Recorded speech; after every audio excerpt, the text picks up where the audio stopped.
அப்படிப்பட்ட ஆட்சி தேவையா? தேர்தல் நேரத்தில் என்ன சொன்னாங்க?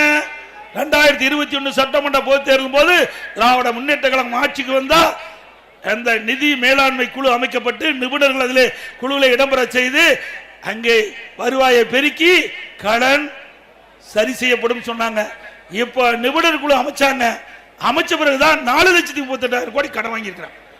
இதுக்காக நிபுணர் குழு இன்னும் 1 லட்சம் கோடி கடன் வாங்க போறாங்க. 5,38,000 கோடி 5 வருஷத்துல கடன் வந்துடுது. இதை எப்படி கட்டுறது? நீங்க தான் கட்ட வேணும்.